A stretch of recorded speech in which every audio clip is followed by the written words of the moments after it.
আর কীরকম বলবেন যে এই তো এক ঘন্টা হয়ে গেল, কীরকম মানে ভোট হচ্ছে? দেখুন, ভোট বাংলার ভোট পিসফুলি হয়। কেন্দ্রীয় নির্বাচন কমিশন এবং কেন্দ্রীয় সরকার তারা যেভাবে গত কয়েকদিন ধরে নির্বাচনকে প্রহসন করে, বিশেষ করে এই নির্বাচন বাংলায় একটা উৎসব।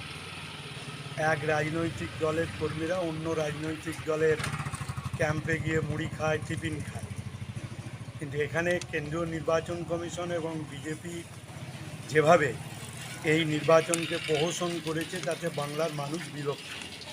এক, বাংলার প্রবঞ্চনা কেন্দ্রীয় সরকারের; দুই, এসআর নিয়ে বিরক্ত; তিন হচ্ছে যে জাতীয় সমস্যাগুলো সমাধান করতে পারেনি এবং যেভাবে সিআরপিএফ কেন্দ্রীয় বাহিনী দিয়ে প্রতিটি বুথে তারা ভোটারদের হেনস্থা করছে, নিজেরা বুথ ক্যাম্পের ভেতরে ঢুকছে, যেটা আইনত নয়, এবং যেখানে ভোট দিচ্ছে সেখানে পর্যন্ত যাচ্ছে, তাতে মানুষ বিরক্ত।